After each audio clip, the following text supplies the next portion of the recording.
Hello, Namaskar, Vanakkam. My name is Sudhir Sir and you're watching Study by Sudhir. Today's video is going to be about Chapter 2 of World History as part of the ICSE Class 10 History syllabus. This is called the Rise of Dictatorships, and this is really the period between the First World War and the Second World War. So essentially what? We are talking about a 20-year period starting from 1919, after the Treaty of Versailles was signed, till 1939, when the second world war started, right? So this is the 20-year period in which the dictatorships came up, mainly in these countries of Germany and Italy. That's what is going to be our focus on, the kind of ideologies that were followed in these two countries at that point in time. So it's going to be a very fascinating chapter. I hope you have already seen the video which I have posted on the First World War. Please go and have a look at it. I can guarantee that you will enjoy the kind of presentation that I have made in that particular video. This is about the rise of dictatorships, in which we will see about two very important characters, Benito Mussolini in Italy and Adolf Hitler in Germany. So what is the background to fascism? Fascism was something which was followed in Italy. Nazism was followed in Germany. So first we will read about Italy. What led to fascism being followed in Italy? Now, after the Treaty of Versailles, what really happened was that the world was largely peaceful for about 10 years. Largely peaceful. 1919 to about 1928-29, it was fine. Post 1929, many dictatorships, totalitarian means complete control of one person or one group of people, right? They started taking root in countries like Italy, in Germany, in Russia under Joseph Stalin, right? And Spain by Francisco Franco from the 1930s. So these four countries in Europe started seeing the kind of, Russia, of course, is both part of Asia and Europe, dictatorship started taking root in these four countries. These four countries also, in a sense, refused to cooperate with the League of Nations, which was formed after the end of the First World War as part of the Treaty of Versailles. It was one of the components, right? What did these dictatorships really mean?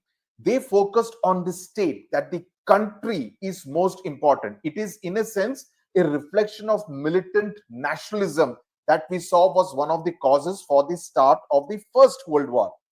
The clock was turning and it was coming back. The same kind of circumstances were getting repeated. So the focus was on the state. Their motto was everything was for the country. State means country, the nation. Everything was for the nation. Everything has to be within the nation. Nothing should be outside the nation. State is what they would refer to it as. So state means everything was for the state, everything was within the state, and nothing outside the state. And these countries also threatened countries which were neighboring, their neighbors. So during this period, many people, including some of the intellectual class, the thinking class, right, they also expressed their dissatisfaction with democracy and favored dictatorship, right? So they thought that, dictatorship probably would be good for at a time like this for countries like Germany and Italy, right? Now, let's get deeper into fascism. What exactly does fascism mean? Now, if you see this particular illustration, it is a group of sticks and then you have an axe tied to it. So the word fascism comes from the Italian word fascio. Its meaning is union or league. That is, this is a union, a combination. It also symbolizes power in ancient Rome. Italy's capital is Rome, where fasces was a bundle of sticks bound to an axe, which denoted, it symbolized unity, that all the sticks are together, and the axe symbolized the authority of the Roman officials of the Roman Empire to punish anyone who committed any wrong. So it conveyed unity, it conveyed authority. UA, that's how you need to remember it as. So fascism, if you have to look at the definition, it means autocracy or dictatorship. Autocracy means one person's rule or a rule by a group of persons. where the power of the state is vested in one person. One person is the leader and he is seen as the representative, right? And there would be a group behind him, and it is necessary for everyone in that state to obey whatever he has to say. So fascism in that sense was intensely nationalistic, that our country, nothing outside the country, everything within our state. So it was intensely nationalistic. It was anti-communism. That communism is more for the, it is also for the state, but it is also talking about anti-industry and more for the working class. Anti-democratic movement in Italy. So they were against democracy, they were against communism. So this is very important part, right? So this particular illustration conveys that to you. You see, he's seeing one eye you cannot see. You can see only one eye. So you from the illustration itself, you can make out someone who is a little sinister, obsessed with himself, right? And his spectacles in particular convey that, you cannot see what this thing, but he can see you, but you cannot see his entire face, the expression on his right eye, right? So it is a kind of a stylized illustration to illustrate, to tell you, to convey to you the kind of rule that was there under fascism. Now, the question obviously arises, why did fascism rise in Italy? I mean, kuch to karan hoga, there must be some reason why fascism rose in Italy. The first reason was, and there are many causes, and these causes do come in your examinations to understand it. Pehle ke exam ki tarah, just ratifying the 5-6 causes is not going to be enough. You need to understand it, because now you will get more understanding and application of that understanding questions. Okay. So first of all, Italy was unhappy with the Treaty of Versailles. Now you would wonder, Italy changed sides in 1915 during the First World War. It moved away from Germany and joined the Britain-France side. So why was it discontent? The unhappiness was because Italy wanted to grab the territories. It wanted to grab the territories of Turkey and Germany. Okay, that was their aim. They wanted to grab the territories of Turkey and Germany. But all that it got from, but in the treaty, majority of the share went to countries like France and England. So Italy, all it got from the treaty was Southern Tyrol and Trentino and Dalmatia. It felt shortchanged, saying that, dhoka hua hai. We thought we will get much more from both Turkey and Germany, but we did not get much. The other countries obviously got much more than what we did. So they were unhappy with the Treaty of Versailles. That was one reason why fascism rose in Italy. Now, there were other reasons also. The second big reason was the economic crisis. There were losses in the First World War. Okay, there were losses in the First World War, as a result of which there was shortage of food grains. There was large-scale unemployment, including soldiers, because many armies were kind of shortened, because when there is economic crisis, obviously you will try to cut down on costs. So that would lead to job losses, unemployment, and that was even in the army. Commerce and trade was affected badly, and there was shortage of food in Italy. The third reason was political instability. This person is Mussolini. Okay, this figure that you see out here is Mussolini. So the political instability means that elections which were held, they failed to elect a party with a clear majority, that this party will rule Italy for the next few years.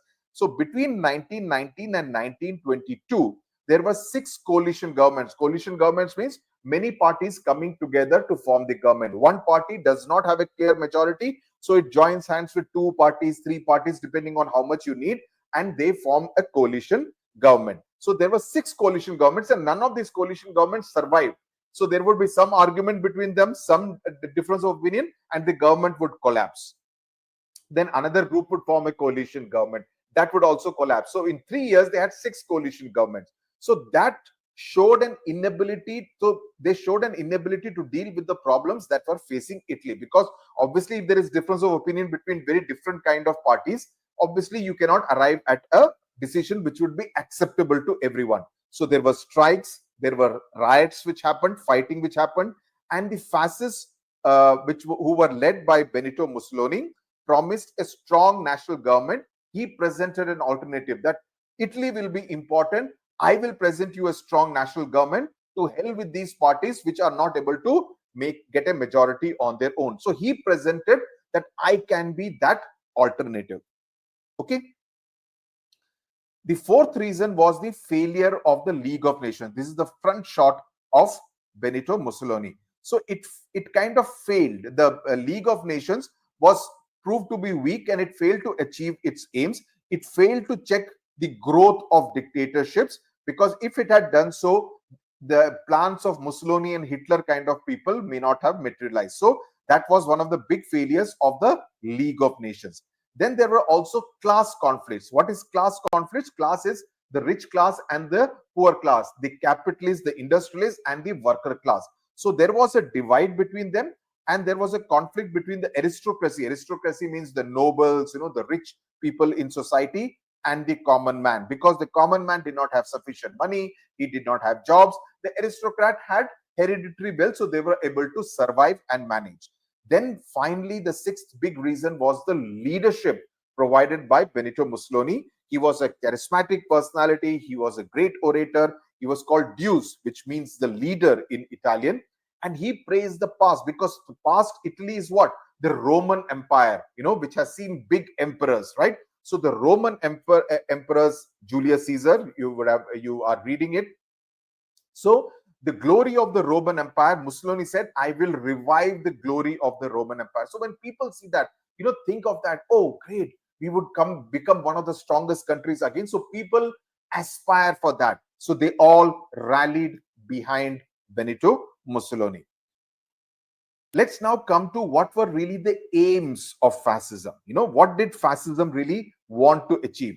The first point is, this is again important, that they supported one party and one leader. That's all you need. One party, one leader. And because they believe that progress is possible only under the leadership of one leader. If you have too many leaders, like it was in the case of the coalition governments, development, progress, growth is not possible. The second one was, it was against democracy, fascism, because it believed that democracy only increased the divide between the rich and the poor. Okay, so they were not in favor of democracy. They controlled its aim was to control all sections of society, including capitalists. Capitalists are the rich class, who own industry, industrialists, landlords, who own land, farmers, artisans, labor class, everybody. They wanted to control everybody. It's like the big brother, as you're seeing in this illustration. He was like a big brother, Mussolini, who controlled everyone, every section of Italian society. The fourth one was the emphasis on nationalism. This is very important, and not on individual institutions. A particular institution, let's say a court or an election commission or anything else, planning commission, did not matter. Everything was about the state, and state was more important than individual liberty. A citizen's fundamental right was not as important as the interest of the country. So country above individual. Finally, aggressive foreign policy, that you wage wars as the war is like an extension of your foreign policy. Foreign policy does not mean having friendly relations with your neighboring countries. No, we can wage a war and annex their territories. So aggressive foreign policy was another aim of fascism. So these 5 aims you need to know. Now, what was the impact of fascism on Italy? Now, this is very important, because, okay, you had fascism, fascist rule. What really was its impact? How did Italy change as a result? The first big impact was the economic and administrative reforms which fascism brought into Italy. They prevented, because at that time there was an economic crisis, what I told you, which was one of the causes for the rise of fascism. So now they said that we will prevent further devaluation of the Italian currency, because otherwise, if the Italian currency became weaker and weaker, then with that valuation of the Italian currency, you couldn't afford to buy any foreign goods, or any goods for that matter. They set up power plants to overcome coal shortage. They improved the transport system. So these were some of the positives, one would say, impacts of fascism. They followed a very aggressive foreign policy, what I just now told you, because they wanted to revive the past glory of the Roman Empire. Then they nationalized all the factories and mills. Nationalized means everything is for the nation, everything is for the country. You cannot have any private mills, you cannot have any private factories. Everything is nationalized. Then they focused on building on infrastructure, which means construction of roads, construction of canals, construction of railway network, and they try to reduce unemployment. That provide, if you have, if you're building a road, that means it will generate some employment, because some, let's say, 200 people will be involved in the building of that road. You want to build railway infrastructure, another 1,000 people will be involved. Canals, another 500 people will be involved. So you create employment by focusing on developing and creating infrastructure. Eradication of illiteracy, that means focus on education. You construct schools, you construct libraries, so that you involve the youth of the country in their education. Military training, important, because they also followed an aggressive foreign policy where war was an instrument and an extension of their foreign policy. So they made military training compulsory, and they wanted to increase the power of their navy. So if you are seeing this illustration, the first one, you are seeing people in schools with a lot of books there, but it's also in the backdrop of the fascist rule. Then military training, the illustration that you are seeing at the bottom, the strength of the navy and the military training being made compulsory. Let me tell you something else, because this is something which students in the past have asked, that, okay, we know that the Pope, the Vatican City, is also in Italy. How, and they are messengers of peace because they follow Christianity. So what was the relationship between the Pope and Mussolini? This is a question which has been asked in the past. So this is not strictly part of your syllabus, but for your GK, I'm just telling you, right? There was a Treaty of Lateran which was signed in 1929, February 1929, between the Pope's messenger, not Pope literally, the messenger of the Pope, and Mussolini. The Pope recognized the Italian government, and therefore he gave legitimacy to the Italian government. He pledged neutrality in international relations, that they will not be involved in any kind of decision on foreign relations of Italy.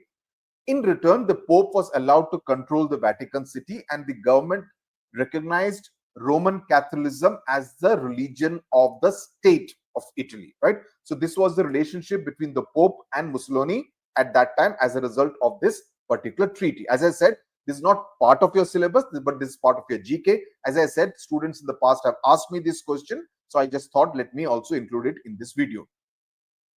Let's now move to the second part of this chapter, which is about Nazism, the rise of Nazism. Now, Nazism was in Russia, in Germany, okay, earlier called Prussia. After the defeat, and you know how humiliated Germany felt as a result of the Treaty of Versailles. So after the defeat in the First World War, Kaiser Wilhelm, who was the emperor of Germany, who wanted to rule the world. Remember, I told you this was one of the causes of the First World War. The Germans revolted against him, that this guy kind of led us to doom. So he had to leave his throne. Abdicate his throne means he had to leave his throne. And Germany became a democracy, that the people of Germany will elect our own government. But just like Italy, no party secured a majority. So between 1919 and 1933, that is as long as 14 years, there were 21 ministries, 21 governments formed under 12 chancellors. Chancellor is a bit like the Prime Minister of India, right? The most important, the most powerful person in Germany, right? So there were 21 ministries formed under 12 different chancellors in Germany in gap of 14 years. What does that indicate? That the governments were not stable. They were not kind of having the kind of strength and the power to rule over Germany in a strong manner. So that was the background to the rise of Nazism. And that led to the rise of this person called Adolf Hitler. Now, Adolf Hitler became, how do you like these illustrations? Please let me know. He became the leader of the German Workers' Party. That was the name of the party. He renamed it to the Nationalist Socialist Party, which was, in common parlance, it was known as the Nazi Party, right? It was known as the Nazi Party. So this word is important, right? It had its own army. They wore brown shirts and they attacked meetings of opposition parties, right? They broke up their meetings, and they also wore black shirts. So some of them wore brown shirts, some of them wore black shirts, The brown shirts agenda was to aim was to disrupt the meetings of the opposition leaders, not allow any one of them to get powerful, as opposed to the Nazi or the National Socialist Party, or the ones who wore black shirts. They were to protect their own party leaders, right? So that was the agenda. Now, Hitler formed the government in Germany in 1933. That's when he came to power in Germany. Subsequently, he became both the Chancellor of Germany and the President of Germany. So he was kind of holding both posts. He adopted the designation of Führer, which is the German word for leader. What I want to tell you is that Hitler also killed himself. He died by suicide after Germany was defeated in the Second World War in 1945. Okay, so that is the background as far as Adolf Hitler is concerned. Now, let's now look, just like we looked at the reasons for the rise of fascism, let's look at the reasons for the rise of Nazism. This was the symbol. Okay, now, just like Italy had an issue with the Treaty of Versailles, Germany had even more reasons for feeling aggrieved, feeling unhappy, feeling angry with the Treaty of Versailles, right? They felt that the Treaty of Versailles essentially humiliated, insulted, mocked Germany, because Germany was forced to make a lot of concessions, including paying the war indemnity. You know, their armed forces strength was reduced.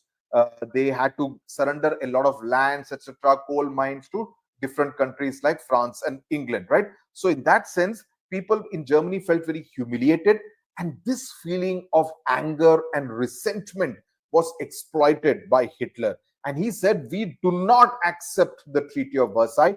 To hell with the treaty, we will not accept it. So he kind of exploited the fact that the people of Germany were very angry, and he thought this was the best way to use that in order to come to power. The second cause was that he put the fear of communism, that if we people don't unite, communism will take over Germany, right? And we will have to serve Russians. So do people of Germany want to do that? Obviously, they did not want to do that. So that was another reason which was exploited by Hitler, and that was one of the causes for the rise of Nazism in Germany. The third cause was there was an economic crisis pretty similar to Italy. So Italy and Germany, pretty similar. Many of the causes are actually similar. You could actually make a table which would make it easier for you comparatively, so that it's easier for you to recall and remember. There was an economic crisis because after the Treaty of Versailles, Germany suffered in agriculture production because their areas were reduced. Trade contracts, because it was treated like an outcast, that we will not have any relation, because all these other powers did not want Germany to rise again. Unemployment increased, people did not have jobs. There was distress in the rural economy, agrarian distress, with farmers were under debts. In 1931, this debt was 300 million US dollars. And Hitler said, I will waive off all these loans. Farmers will not have to pay these loans back, will not have to repay these loans. So he was very populist. If you appeal like that, that I will do this, and so that you don't have to repay the loans, etc. So that means people feel more happy, people feel a little satisfied. The other fourth reason was there was the rise of militant nationalism, which means that Germans felt that the democratic parliamentary system, in which there were 12 chancellors, 21 ministries in a 14-year period, is not going to be able to restore the past glory of Germany. They wanted a strong leader. They felt that these people, the governments are not even able to survive, so it's of no use. So we want a strong leader, and they preferred the prestige and the glory to liberty and freedom. It's okay if we don't have freedom. It's okay if we have fewer fundamental rights. It's better to have the glory and the prestige of Germany. That's very important. And Adolf Hitler promised precisely that I will give you the glory of Germany back, right? So people preferred that. That's why I said right at the beginning that there are many people who preferred, even in the intellectuals, preferred dictatorship to democracy at that time. Then the fifth reason was anti-Jew propaganda, that he managed to spread, the Nazi party managed to spread this particular feeling that the Jews were traitors. The charge was that the Jews had conspired with the allies, that is England, France, etc., during World War One, and therefore they had betrayed the cause of Germany. They had betrayed our country, and therefore these people needed to be taught a lesson. The Jews needed to be taught a lesson. So he committed atrocities on the Jews, because the Jews also dominated the German economy. So that was another feeling of resentment, that these people are rich people, they control the economy, and this rumor that they had helped the Allies, all this led to a sense of resentment against the Jews.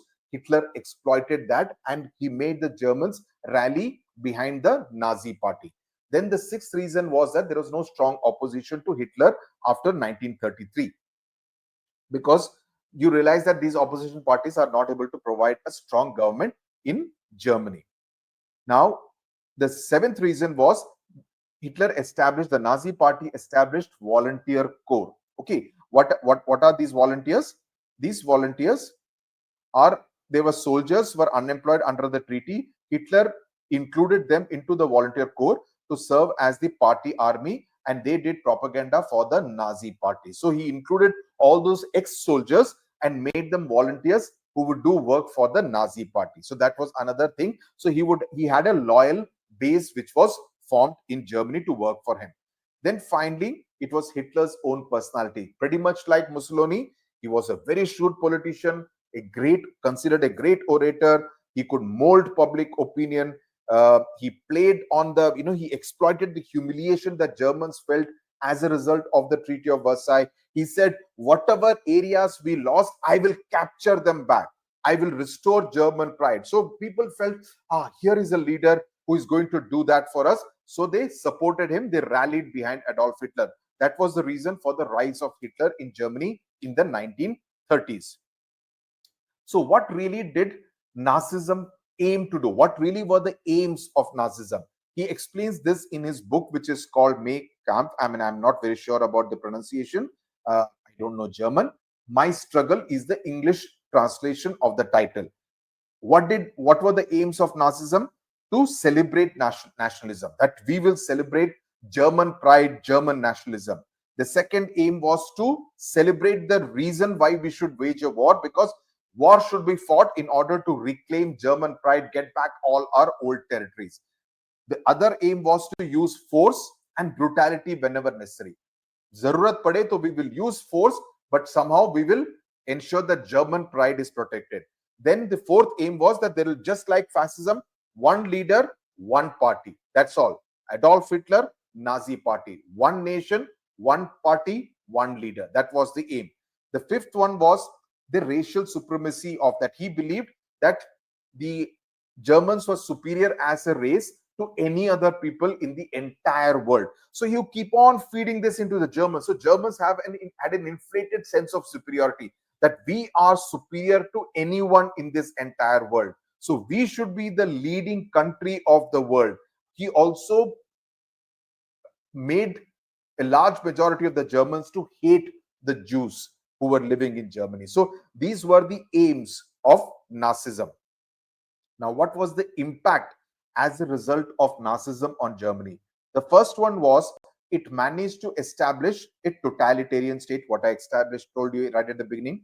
It concentrated, all the power was in Hitler's hands. The opposition was suppressed. Nazism was propagated, the aims of Nazism.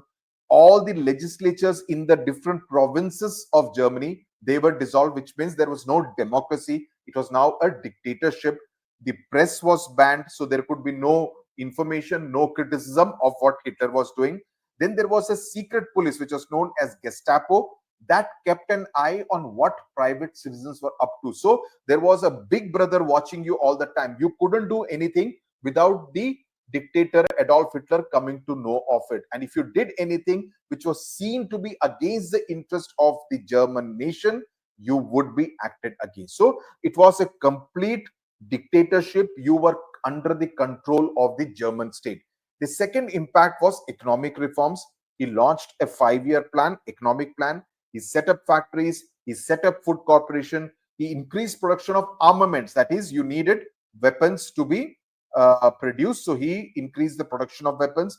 He encouraged agricultural and industrial production. So this was a little similar to what was happening in Italy under Mussolini. Then military training, just like in Italy, was made compulsory.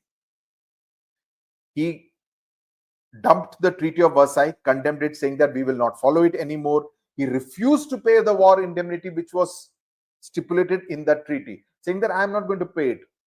Take a walk. I am not going to pay it. There was racial cleansing, means Jews were attacked. Hitler believed that Germans were the master race and he looked down upon others. The fourth impact was he tried to control and acquire territories like Saar and Rhineland from France. He annexed Austria. He entered into a non-aggression pact with Russia because he thought Russia under communist rule could be a threat. So he signed a non-aggression pact with Russia. He signed a similar pact with Poland also, which he himself violated in September 1939 when he went and attacked Poland in order to conquer the Danzig port, which was given away under the Treaty of Versailles after the First World War. So he wanted to take back the Danzig port from Poland. So he initially signed a pact, but then he violated the pact himself. Finally, what are the similarities in ideologies of fascism and Nazism? What are the similarities? Both had faith in totalitarian rule. You understood that by now. Both disliked both democratic and communist party systems, political systems. Both upheld one nation, one party, one leader. It was same in both Italy and Germany. Their rule was intensely nationalistic, anti-communist, anti-democratic. And the fifth one was that the state is supreme and it could suppress the fundamental rights and the freedom of individuals. These are the five similarities in the ideologies of fascism and Nazism, which is another thing which you need to remember, which could come in your examination. So with this, we come to the end of this particular chapter. Thank you for your time. Thank you for your patience. And if you think you have gained from this, if you think you have understood the entire chapter, enjoyed learning, share this video with at least 3 other people, your classmates. Next year, you share it with your juniors. You could do that right away. Subscribe to the channel if you have not done so. And I will meet you in the next video. Thank you very much. Tata.